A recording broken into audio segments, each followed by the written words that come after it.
Welcome everyone. Norma Woodcock speaking to you from Perth in Western Australia.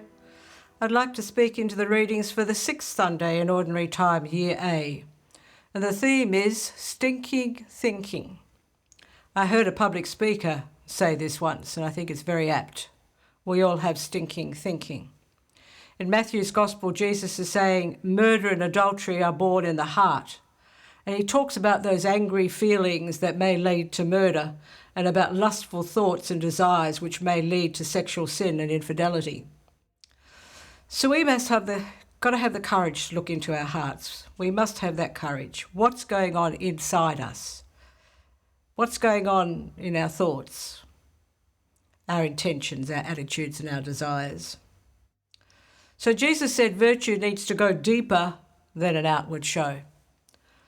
It's a little embarrassed I am to share this story out of my past, but it was a little bit of time ago. But however, I can remember, maybe 20, 25 years ago, I went to Mass and it was during the week, and I can remember genuflecting really beautifully and making the sign of a cross so beautifully and reading all the readings and being there every step of the way as the Mass unfolded.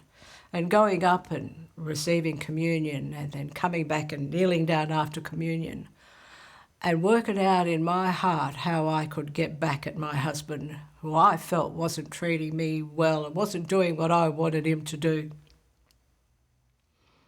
I realise now, many years later, after the research I have done and the work I have done into the imagination, which has been, one of the specialities in my entire ministry is the power of the imagination, and it can work for good or can work for ill. And looking back now, I realise that thinking those angry thoughts, I was actually wiring those negative experiences, those negative feelings more deeply into the brain.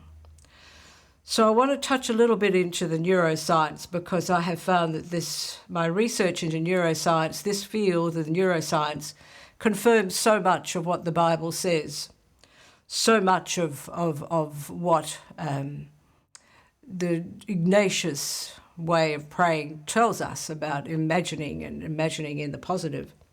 So I want to touch into this. Neuroscience is telling us that what the Bible teaches is true. You can change your brain anatomy by imagining. Imagining an act and doing it are not as difficult as they sound.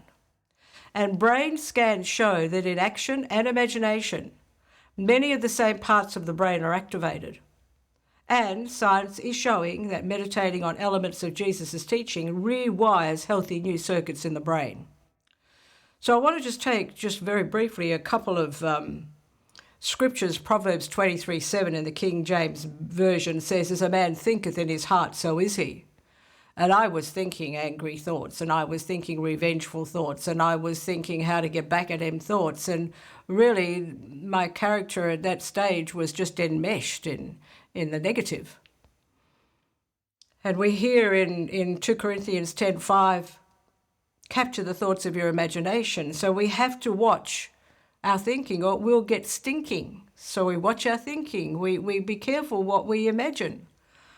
When I talk to people publicly in presentations, I say to them, if you're going to imagine that chocolate in your fridge long enough, how cold it is, how sweet it's going to taste, how wonderful, you will get up and you will have it. You have to stop imagining it. Likewise, if you have revengeful thoughts, you're going to want to act on them. And if you have sexual thoughts about this woman or this man, one thing does lead to another, because you are opening yourself up for such disaster. And so I want to encourage you, if you want to follow this up, my website does have interviews talking about how neuroscience is backing so much of this power of the imagination for negative or positive results. And you can visit my general channel, and my new 3 new CDs, Volume 4 and Healing and Memories, has the introduction full of the neuroscience that tells us that we can change our brains by imagining for negative or for positive. So I hope that's been helpful today. May God bless you, and this week just be aware when your thinking is a little bit stinking and then change it to the positive. God bless you. Have a great week. I hope you join me again next week. Thanks.